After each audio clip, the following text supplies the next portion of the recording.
yang ada dalam hidup kami memerdekakan kami Tuhan. Terima kasih, kami siap mendengarkan kebenaran firman-Mu. Di dalam nama Tuhan Yesus Kristus, semua yang siap mendengar firman Tuhan katakan amin. Tuhan, shalom, silakan duduk. Tuhan saudara, kita ada di minggu terakhir Februari dan kita kembali onsite, back onsite saudara. Kemarin 2 minggu online, saya sempat bingung nih mau cari pujian penyembahannya dari mana. Akhirnya saya motong-motong yang dahulu gitu kan. Dan ya, semua bisa kita lalui bersama dengan Tuhan saudara, amin. Puji Tuhan, beberapa kita yang sakit sudah Tuhan sembuhkan. Dan kita percaya saudara, ya, tidak ada yang dapat memisahkan kita dari kasih Tuhan, saudara yang kasih, amin. Nah, malam saudara, saya bertanya sama Tuhan nih, apa yang akan Tuhan sampaikan untuk kebenaran firman Tuhan minggu hari ini saudara, ya.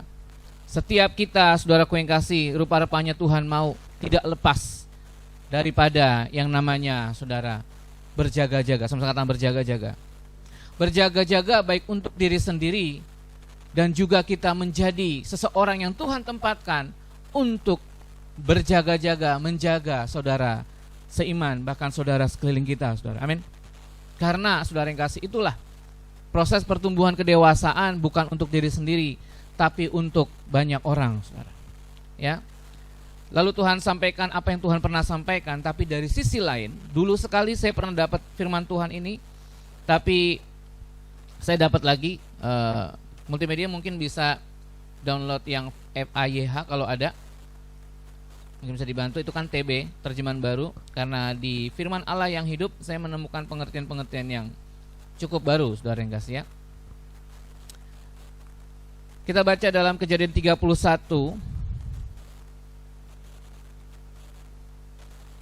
Kejadian pasal 31. Saudara yang punya kitab suci juga bisa download di Alkitab itu versi FAYH, firman Allah yang hidup. Jadi ada versi, saudara cari FAYH, download, dan saudara akan temukan terjemahan yang bahasa yang lebih mengena, saudara. Kejadian 31. Tapi saya akan bacakan dari terjemahan baru dulu, TB, Lai TB. Kejadian 31 ayat 46 sampai dengan 49.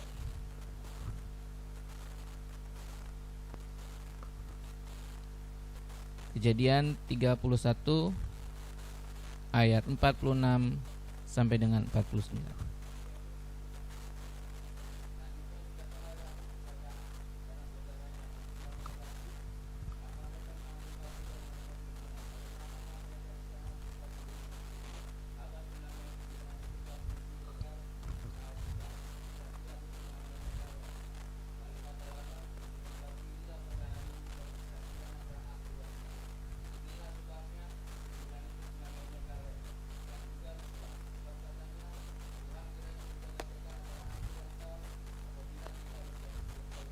Oke. Saudaraku yang kasih, cerita perpisahan antara Laban, bukan si Laban ya, tapi Laban dan Yakub, saudara. Ya. Dikatakan saudara di ayat tersebut, lalu Yakub ya mengumpulkan batu, mereka mengambil batu dan membuat timbunan, lalu mereka di sana makanlah mereka di sana di dekat timbunan itu. Saudara, kalau bangsa Israel itu ada sebuah perjanjian, maka mereka itu ngapain di situ? Makan. Ya, makanya kita sering angkat perjanjian dan perjanjian kita makan. Ya, karena apa yang masuk dalam tubuh itu mengikat, saudara yang kasih, ya. Lalu Laban menamai timbunan itu, menurut versi Laban adalah Yegar Syahaduta. Ini bahasa sana sudah, Syahaduta. Ya, bukan hotel duta, ya. Duta Merlin atau segala macam. Tapi Yegar Syahaduta. Ya. Tetapi Yakub namanya Galet. Versi Laban namanya Yegar Syahaduta, tapi versi Yakub namanya Galet. Ya. Intinya daripada timbunan batu itu, tugu itu, ya, adalah di mana sebuah perjanjian dikerjakan oleh dua pihak antara Laban dan Yakub, saudara. Dari perjanjian Yegar Syahaduta dan Galet itu, Mereka berjanji bahwa kita akan saling berjaga-jaga. Ya, aku akan berjaga-jaga antara engkau dan aku. Itu Yegar Syahaduta dan Galet. Tetapi begitu nama Mispa dimasukkan di ayat yang ke-49 dan juga Mispa, sebab katanya Tuhan kiranya berjaga-jaga antara aku dan engkau. Ya. Jadi begitu dirubah namanya Mispa, maka tugu ini menyertakan Tuhan. Perjanjian ini menyertakan Tuhan. Ya. Menyertakan Tuhan antara Laban dan Yakub, menyertakan Tuhan di dalamnya. Dan Tuhan berjaga-jaga antara aku dan engkau, saudara. Yegar Syahaduta dan Galet itu hanya berbicara tumpukan batu yang menjadi saksi. Namun Mispa adalah Tuhan yang berjaga-jaga atas perjanjian antara hidupmu dan hidup saudara-saudaramu dan hidup semua orang, saudara. Ya. Mispa berbicara ada hadirnya Tuhan. Bahasa Inggris Mispa, mitzvah, ada mesbah di situ. Tapi Mispa itu sendiri adalah sebuah daerah di dataran kalangan orang Benjamin, saudara. Dan itu artinya adalah menara jaga, watching tower, menara jaga, saudara. Tapi di Mispa ada yang namanya perjanjian antara Daud dan Laban, saling berjaga-jaga. Dan ada Tuhan di situ yang berjaga-jaga atas perjanjian itu sendiri, saudara. Apa yang saya mau katakan, saudara? Hari-hari ini Tuhan mau setiap kita membangun sebuah mesbah, sebuah tugu perjanjian di mana Tuhan berjaga-jaga atas perjanjian itu. Yang artinya adalah ada mispa, harus ada mispa di setiap kehidupan kita. Ada yang namanya watchtower, menara jaga. Kalau hari-hari ini disebut kerennya menara doa. Ya, menara doa. Saya punya menara doa. Baik menara doa segala bangsa, ada menara doa Banten, ada menara doa Tangerang. Wah, saya gabung banyak, saudara. Ya, saking banyaknya menara, saya bingung ini naik menara lantai berapa, saudara. Ya, yang biasa kita lakukan adalah ya naik menara, kita doa, tiup shofar, tiup sangkakala. Mispa, watchtower, menara jaga, saudara. Biasanya menara jaga itu kalau saudara lihat di film-film kan siapa yang ditaruh di menara jaga, saudara? Pasukan, ya enggak? Di mana mereka harus melihat, berjaga-jaga kalau ada musuh masuk, kalau ada serangan datang. Ya. Taruhlah itu bukan benteng, taruhlah misalnya pertanian, ada menara jaganya juga, saudara. Kalau misalnya ada binatang masuk, saudara. Ya. Tapi yang jelas Tuhan itu berjaga-jaga atas hidup saudara dan saya. Amin. Ya. Mispa, watchtower, menara penjaga, tempat di mana ada perjanjian. Mazmur 121 ayat 4 sampai 5 berkata, Tuhanlah penjaga Israel, saudara yang kasih. Mazmur 121 ayat 4 sampai 5. Sesungguhnya tidak terlelap dan tidak tertidur penjaga Israel. Tuhanlah penjagamu, Tuhanlah naunganmu di sebelah tangan kananmu. Saudara, begitu saudara dan saya mendirikan misbah dalam hidup saudara, maka engkau sedang membuat perjanjian. Tuhan, jagai hidupku. Amin. Ya, Tuhan jagai hatiku, karena dari hatimu segala sumber kehidupan. Tuhan jagai lidah bibirku, karena dalam banyak perkataan terdapat banyak kesalahan. Jagai setiap langkahku, jagai keluar masukku. Ada misbah di situ, watch tower. Tuhanlah penjagamu. Amin, saudara yang kasih. Ya, jadi waktu engkau mengadakan perjanjian ini harus dua belah pihak setuju, saudara. Ya, kalau saudara mengadakan perjanjian ke notaris, pihak A enggak setuju, maka tidak ada perjanjian. Ya, tapi Tuhan berkata, akulah penjagamu. Sudah ada perjanjian Tuhan dengan kita di situ. Maka yang perlu kita lakukan adalah terus mendirikan misbah dalam hidup kita. Ya, mendirikan menara jaga, menara doa, menara di mana Tuhan ada bersama-sama dengan kita untuk saling berdoa menjagai satu dengan yang lainnya. Dan penjaga itu sesungguhnya tidak akan terlelap dan tidak tertidur. Saudara dan saya masih butuh tidur, masih butuh terlelap. Tapi Tuhan tidak akan pernah tertidur dan tidak akan pernah terlelap.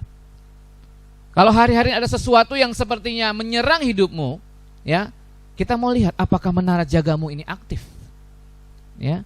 Apakah menara jagamu ini sedang standby dan engkau tempatkan Tuhan di situ. Ya. Artinya rohmu ini menyala, rohmu ini sedang bekerja untuk berjaga-jaga atau tidak. Saudara, hari ini akan banyak serangan. Saya mau bilang, saudara, orang yang gak ikut peperangan rohani aja diserang, apalagi yang ikut, saya mau katakan. Tapi saya mau katakan, saudara, orang yang ikut peperangan rohani, dia punya kekuatan yang lebih yang diberikan Tuhan. Sekarang lagi perang Rusia sama Ukraina. Yang kena warga sipil apa warga militer atau warga dua-duanya? Semuanya, saudara. Tapi kalau orang militer dia punya senjata. Itu bedanya. Ngerti ya? Orang yang ikut peperangan rohani diberikan senjata. Selengkap senjata Allah. Jadi jangan takut akan serangan, saudara yang kasih. Ya, yang Tuhan tahan itu lebih besar daripada apa yang kena ke kita. Ya enggak? Amin. Ya, tapi Tuhan mau ya kita tidak putus. Kita tidak menyerah, don't give up. Ya. Kita lakukan bagian kita. Yang namanya Tuhan sedang proses dan didik. Nah, saudaraku yang kasih, Mispa itu Tuhan berjaga-jaga dan Dia adalah penjaga kita dan Dia tidak akan terlelap dan tidak akan tertidur. Tetapi saya mau katakan, ya, bukan Tuhan yang berjaga-jaga. Ya, kalau saya bilang emang gua satpam, jagain lo, ya enggak? Jagain ruko lo, jagain toko lo, jagain keluarga lo, jagain kesehatan lo, enggak. Tuhan memang menetapkan dirinya, aku penjaga Israel. Ya, tetapi Tuhan juga mengangkat setiap kita untuk menjadi penjaga Israel, saudara kasih. Dikatakan dalam Yehezkiel pasal 3 ayat yang ke-17.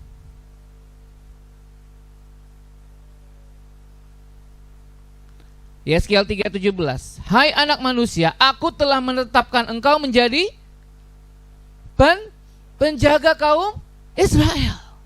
Bila mana engkau mendengar sesuatu firman daripadaku, peringatkanlah mereka atas namaku. Jadi Tuhan punya kepanjangan tangan. Saudara dan saya juga adalah penjaga atas Israel. Bedanya kita terlelap dan tertidur. Dia tidak terlelap dan tertidur. Ya, kita sering miss. Ya, lagi jaga kita main handphone misalnya. Atau lagi ngasik ke game. Nonton TikTok, Instagram. Tiba-tiba kecolongan misalnya. Tetapi hai anak manusia, aku menetapkan. Ini ketetapan yang dari Tuhan. Tuhan sudah berjanji menetapkan dirinya sendiri, akulah penjaga. Namun Dia juga menetapkan, hai anak manusia. Di sini ada anak manusia, banyak kan? Bukan anak-anak yang lain kan? Bukan anak anjing, bukan anak kucing. Hai anak manusia, aku telah menetapkan engkau menjadi penjaga atas kaum Israel. Jadi perjanjiannya adalah aku penjaga Israel, Tuhan, dan engkau juga penjaga Israel. Bila mana engkau mendengar suatu firman daripadaku, peringatkanlah mereka. Dan penjaga yang utama itu akan menyampaikan kebenaran firman kepada subordinatnya, kepada bawahannya yang juga penjaga, supervisor. Dan dia akan menyampaikan apa yang Tuhan sampaikan. Amin. Jadi, siapapun saudara hari-hari ini, engkau ditetapkan Tuhan juga atas penjaga. Jangan seperti Kain, memangnya aku penjaga adikku, akhirnya dia bunuh. Ya. Engkau adalah penjaga, engkau adalah suami, engkau penjaga keluargamu. Engkau adalah ayah, engkau penjaga sisi keluargamu. Engkau adalah pemimpin di kantor. Siapapun apapun pekerjaanmu, engkau menjaga. Apakah engkau orang Indonesia? Ya, engkau ditetapkan menjaga kedaulatan bangsa dan Indonesia ini di dalam tangan Tuhan. Amin. Ya. Karena firman Tuhan berkata, mintalah bangsa. Ya. Saudaraku yang kasih, sampai ke level itu. Saya punya grup namanya penjaga wilayah. Penjaga wilayah, ini ada manajer, ada supervisornya. Enggak, saudara, itu pendoa-pendoa yang ditetapkan di 34 provinsi. Jadi kemarin kita ada penglihatan, misalnya padang gempa, kita doa gitu ya. Ini akan terjadi apa, kita lakukan semuanya, saudara. Ya. Bahkan kalau misalnya saya diundang ke provinsi-provinsi, nantinya udah ada pos-posnya. Nanti ke gereja saya, ke gereja saya, gitu, saudara. Ya, itu penjaga. Jadi mereka harus berjaga-jaga atas kotanya sambil mereka berjaga-jaga atas dirinya sendiri, keluarganya, gerejanya, dan semuanya. Ini menara jaga. Dan peringatkanlah mereka atas namaku. Kalau saudara baca, kalau selanjutnya, kalau engkau berfirman kepada orang jahat, pasti engkau dihukum mati, dan engkau tidak memperingatkan, justru disalahin saudara. Jadi kalau udah Tuhan, engkau lo penjaga, engkau suruh menasihati si A misalnya. Kalau engkau nggak menasihati, malah Tuhan marah sama si penjaganya. Ya, saudara baca ayat yang ke-18 sendiri. Ya. Dan 19 dan seterusnya. Jadi Tuhan adalah penjaga atas Israel, ya. Dan kita juga adalah penjaga atas Israel. Ada misbah di tengah-tengahnya, yaitu perjanjian saling menjaga. Ya. Saudaraku yang kasih, adakah hari-hari ini kita mendirikan misbah dalam hidup kita? Ya. Saudara, ada satu peristiwa di daerah yang namanya Mispa ini, ya, dan ini adalah sebuah pelajaran yang akan kita tarik. 1 Samuel 7, saya akan baca dari firman Allah yang hidup, FAYH. 1 Samuel 7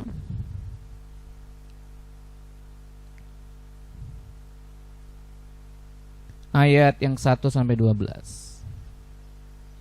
Ya, kalau saudara baca versi terjemahan baru akan berbeda. Saya akan bacakan versi firman Allah yang hidup. Maka datanglah orang-orang Kiryat Yearim, dan mereka membawa tabut Allah itu ke rumah Abinadab di atas bukit. Eleazar putra Abinadab dipilih secara khusus untuk menjaganya. Tabut Allah berada di Kiryat Yearim dan 20 tahun lamanya. Dan selama itu seluruh bangsa Israel berduka cita karena Tuhan seolah-olah telah meninggalkan mereka. Nah, di situ tidak disebutkan kan ya? Saya bacakan ayat yang keduanya. Tabut Allah berada di Kiryat Yearim 20 tahun lamanya, dan selama itu seluruh bangsa Israel berduka cita karena Tuhan seolah-olah telah meninggalkan mereka. Ini terjemahan firman Allah yang hidup.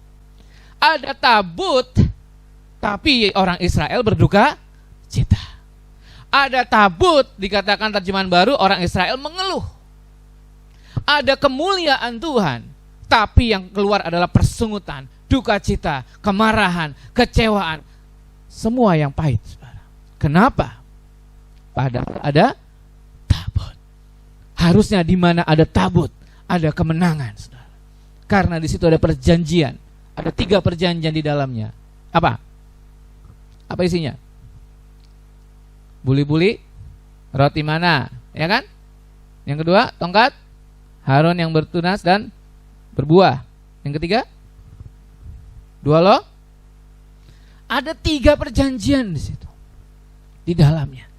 Kenapa 20 tahun ada tabut, tapi yang ada bukan sukacita, tapi ada duka cita?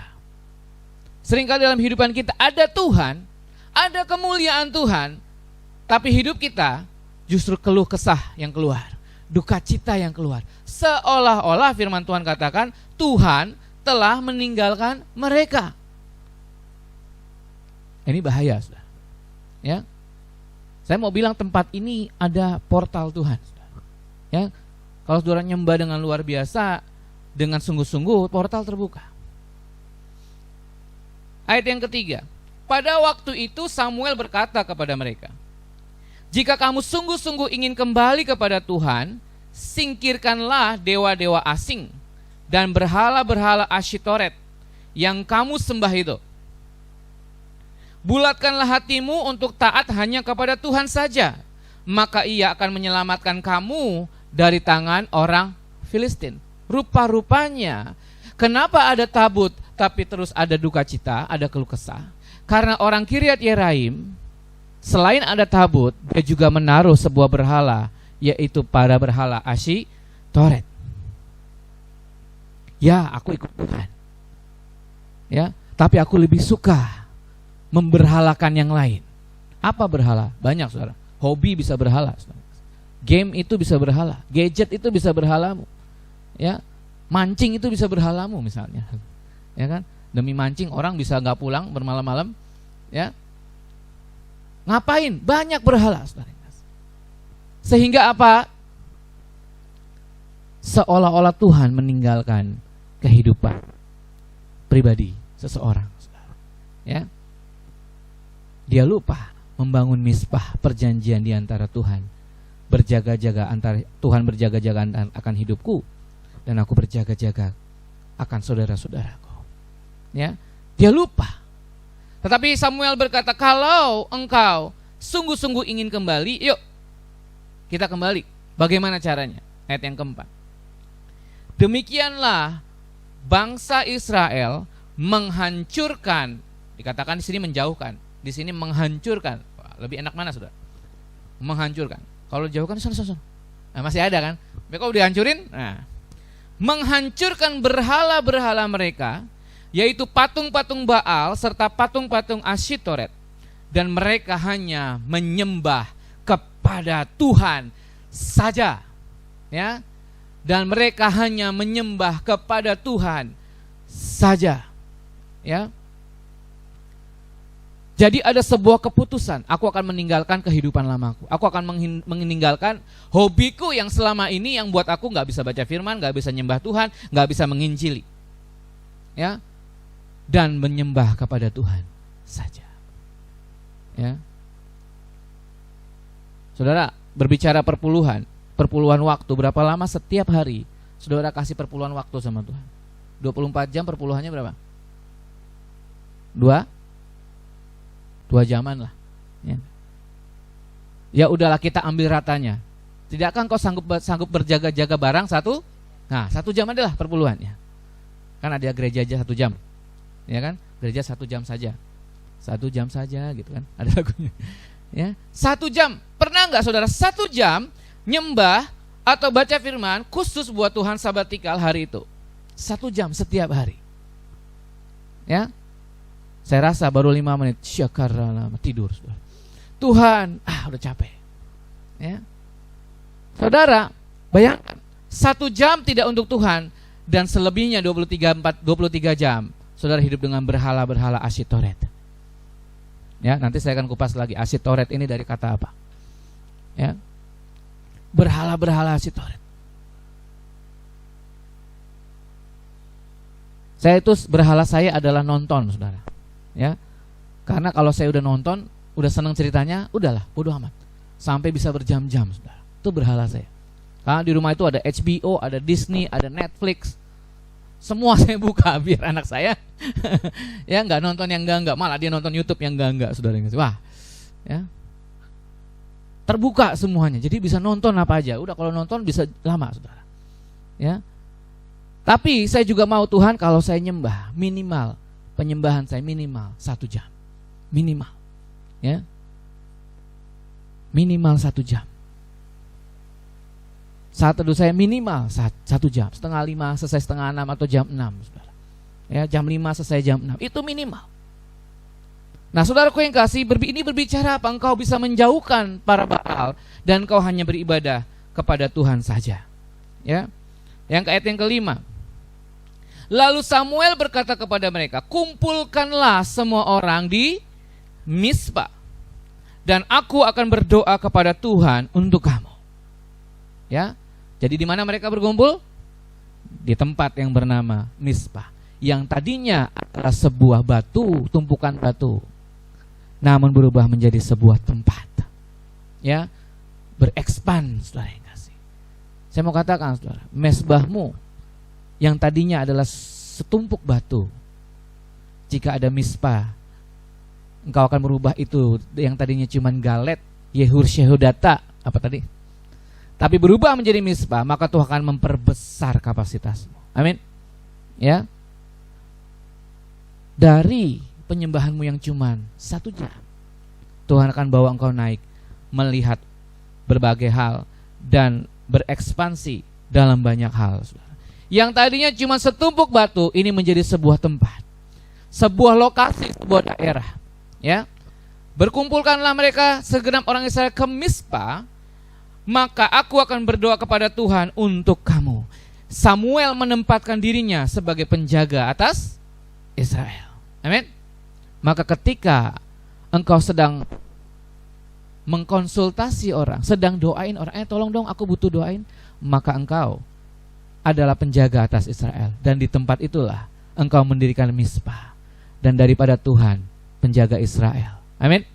Ya, saya mau katakan, saudara, seringkali dalam kehidupan kita, ya. Yang pertama, kalau engkau ingin sesuatu tapi engkau belum mendapatkannya, engkau harus mengucap syukur. Amin. Ya. Yang kedua, seringkali saudara yang kasih, untuk mendapatkannya engkau harus berdoa. Doakan orang yang lain yang juga punya keinginan yang sama. Ngerti saudara? Contoh, kalau lagi butuh duit, ya, ada orang minta doain untuk diberkati soal keuangan. Itu doa berkat saudara. Amin. Berkati, doakan saudara. Jangan gua aja lagi butuh, lu minta doain lagi. Gak bisa gitu saudara. Justru dari situlah Tuhan ingin memberkati saudara dan saya. Lagi sakit, tolong doain gue dong, lagi sakit. Gua aja lagi sakit. Ya. Dari situlah Tuhan mau untuk melepaskan kesembuhan buat saudara dan saya. Lagi kecewa berat, lagi sakit hati, lu dengerin orang yang juga kecewa. Ya. Ini ada dua pilihan, saudara mau sama-sama kecewa atau mendoakan. Ya. Itulah penjaga atas Israel. Itu penjaga versi manusianya, saudara.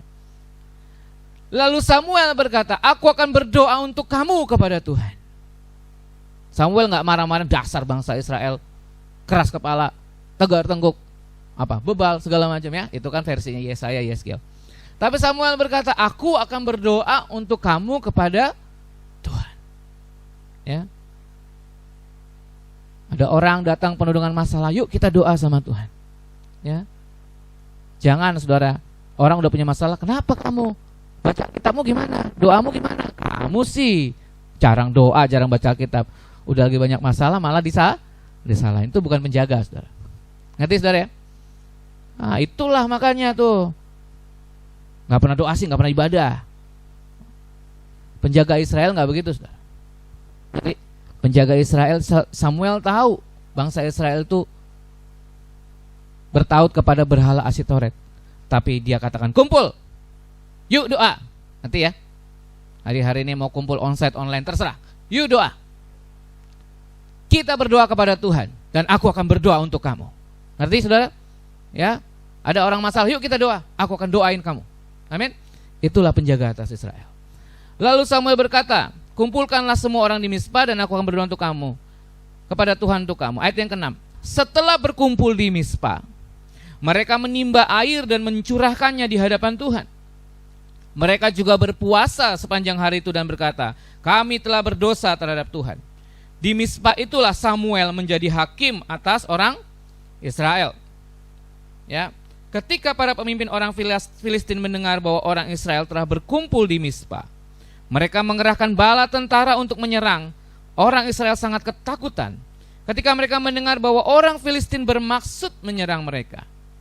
Maka mereka memohon kepada Samuel, janganlah berhenti berdoa kepada Tuhan Allah, supaya ia menyelamatkan kita dari tangan orang Filistin. Samuel mengambil seekor anak domba yang masih menyusu, lalu ia mempersembahkannya seluruhnya kepada Tuhan sebagai korban bakaran. Kemudian ia berdoa supaya Tuhan menolong Israel, dan Tuhan menjawab doanya. Ya. Sementara Samuel mempersembahkan korban bakaran, orang Filistin datang untuk menyerbu orang Israel. Tetapi Tuhan mengguntur dengan suara menggelegar yang dahsyat, sehingga orang Filistin menjadi kacau balau, dan orang Israel berhasil mengalahkan mereka. Orang Israel menghalau mereka dari Mispa ke Betkar, serta membunuh mereka di sepanjang jalan. Nah, ayat yang ke-12 ini yang penting. Perhatikan perbedaannya. Ayat yang ke-12. Setelah itu Samuel mengambil sebuah batu, didirikan lagi batu, saudara. Ya, Mispa itu adalah tempat yang tadinya batu. Lalu di Mispa lagi didirikan sebuah batu dan meletakkannya di antara Mispa dan Yesana. Ia menamainya Ebenezer, artinya batu pertolongan. Nah, di sini beda kan? Di sini ada artinya, saudara yang kasih. Ebenezer itu artinya batu pertolongan, karena katanya, sesungguhnya sampai sekarang Tuhan telah menolong kita. Ya, beda artinya. Kalau di sini sampai di sini Tuhan menolong kita, dadah. Sampai di sini Tuhan menolong kita. Tapi arti Ebenezer adalah batu pertolongan. Sesungguhnya sampai sekarang Tuhan telah menolong kita. Ya, sampai sekarang. Saudara perhatikan, dari ayat yang kita baca yang pertama, saudara, saya mau katakan, yang pertama Mizpah adalah titik kumpul. Kan tadi katakan, mari berkumpul, ya enggak?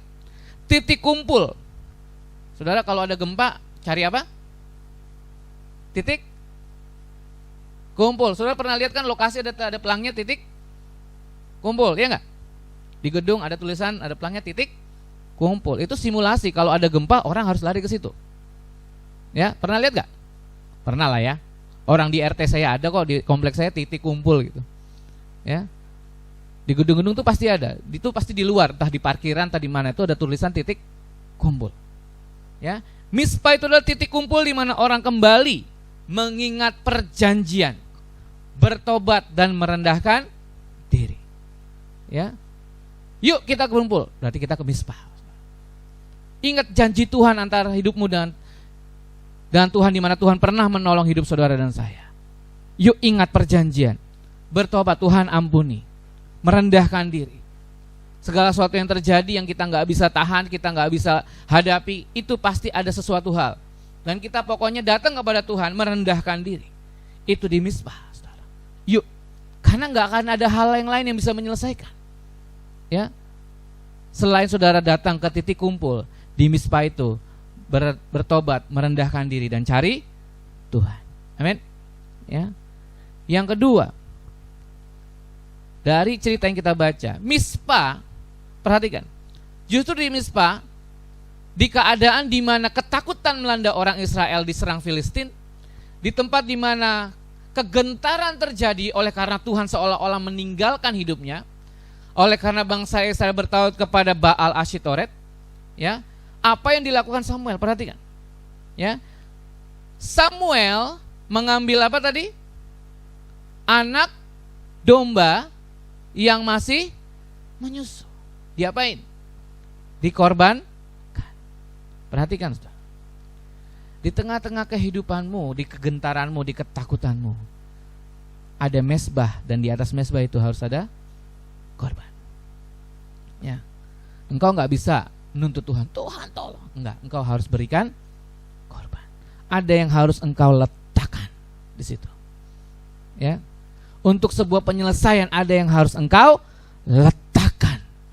Ingat, Jehovah Jireh terjadi setelah ada yang harus diletakkan. Yang tadinya yang mau diletakkan siapa? Ishak. Tapi kan nggak jadi. Nah, Tuhan gantikan domba, tapi harus ada yang diletakkan. Pertolongan Tuhan terjadi ketika engkau berani meletakkan sesuatu. Amin, saudara. Mengorbankan sesuatu. Entah itu perasaanmu, entah itu tenagamu, entah itu duitmu, entah itu pemikiranmu, entah itu rasa, apapun yang hari-hari ini engkau harus hadapi. Ya. Perasaan itu, korban perasaan itu juga korban kan? Enggak. Ya, harus ada yang diletakkan. Tapi saya mau katakan, di sini yang diletakkan adalah anak domba yang masih menyusu. Ya. Kita tahu bahwa Kristus Yesus adalah anak domba. Tidak lain tidak bukan, saudara. Untuk bisa saudara masuk ke dalam Mizpah, ke sebuah titik kumpul, harus ada perjanjian yang kekal, yaitu perjanjian darah anak domba. Selalu. Makanya kalau kita kumpul, kita selalu mengangkat perjanjian darah. Amin. Yaitu tubuh dan darah. Ya. Inilah korban yang datang daripada Tuhan penjaga Israel. Amin. Dia mengorbankan dirinya. Ya, ini korban. Tapi ada korban juga yang harus kita letakkan. Ya. Dan setiap orang levelnya akan beda-beda korbannya. Ya. Ada beda-beda. Teman saya yang luar biasa, saudara, saya mau katakan dia lagi pelayanan, ya, ini nggak terjadi sama semua orang. Waktu dia pelayanan, Tuhan bilang, nah engkau pelayanan tetap, ya. Sedangkan ada terjadi sesuatu di keluarganya, anaknya meninggal kebakaran, saudara. Dan Tuhan bilang engkau tetap melayani, dan itu dia letakkan buat Tuhan. Ya, dia nggak selesaikan pelayanan hal itu, dia selesaikan khotbah, ya, dia nggak berhentiin, dia selesaikan khotbah, setelah itu dia baru ngurus anaknya. Ya, itu dia letakkan, saudara. Dan nggak semua orang dituntut seperti itu, ya. Ya, tapi harus ada yang meletakkan. Ya. misalnya kita harus meletakkan apapun juga yang Tuhan minta, saudara. Tapi Tuhan nggak pernah mengambil ya. Tapi yang kita akan berikan seperti Samuel berikan adalah meletakkan. Ya, Tuhan Samuel memberikan anak domba yang masih menyusu. Kenapa sih yang masih nyusu? Sayang amat, ya kan? Kan dia masih nyusu. Coba saudara bayangkan, kita nggak punya anak domba di sini, anak anjing lah misalnya. Anak anjing masih nyusu, wah kita ambil buat saksang. Ya, saudara bayangin, saudara. Anak domba yang masih nyusu diambil untuk dikorbankan, saudara. Saudara, kalau anak domba yang udah nggak nyusu diambil, kira-kira berontak nggak? Anak domba yang udah disapi. Kalau saudara ambil anak domba yang udah disapi, nah, dia udah gede kan? Nah, pasti berontak. Tapi anak domba yang masih menyusui, ketika mau dikorbankan, dia tidak berontak. Ini berbicara domba yang keluh. Ya, karena Tuhan Yesus adalah domba yang keluh.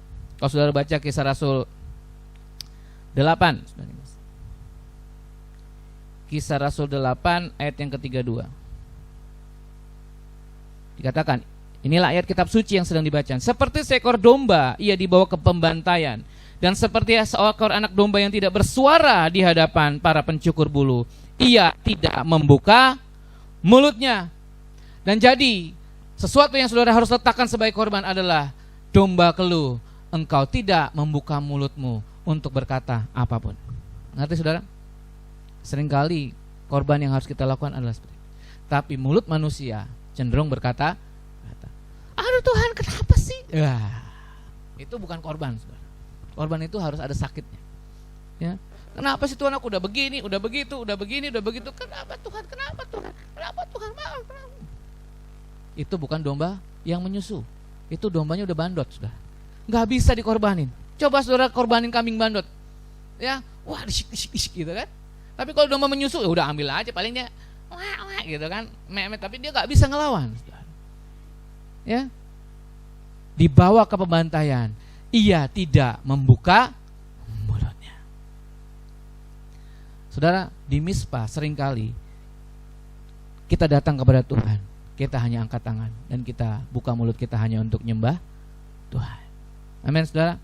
Ya, maka ada kata, ketika engkau angkat tangan maka Tuhan turun tangan. Tapi ketika engkau turun tangan, maka Tuhan angkat tangan.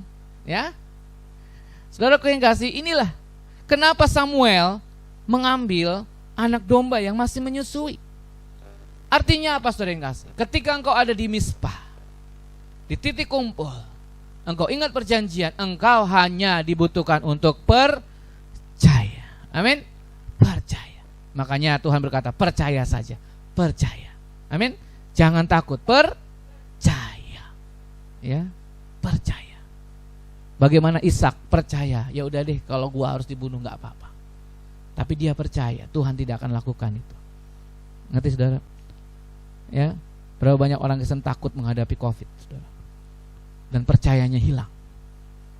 Takut hidupnya berkekurangan dan rasa percayanya hilang. Ya, nah, saudara, saya mau katakan bahwa hanya percaya. Yang ketiga, di Mizpah rupa-rupanya di sebuah tempat perjanjian, oleh karena ada korban, oleh karena ada kesepakatan unity di situ antara penjaga Israel dan orang-orang Israel untuk meninggalkan Baal dan beribadah kepada Tuhan saja, maka didirikan lagi di situ sebuah batu yang namanya Ebenezer. Nah, ini biasanya orang Batak sering kasih nama anaknya. Eben, mana Eben? Nih ya kan? Ebenezer. Artinya apa? Batu pertolongan. Wah, dahsyat. Sama-sama katakan batu pertolongan. Tapi saudara jangan ngambil batu terus saudara inilah batu pertolongan, enggak. Ya, Tuhan Yesus adalah gunung batu itu sendiri, saudara kasih amin ya. Ya, batu pertolongan. Sampai sekarang Tuhan telah menolong kita. Sampai kapan? Sekarang. Kalau saudara besok sampai sekarang. Ya. Enggak sampai nanti, saudara. Ya. Sampai kapan? Sekarang.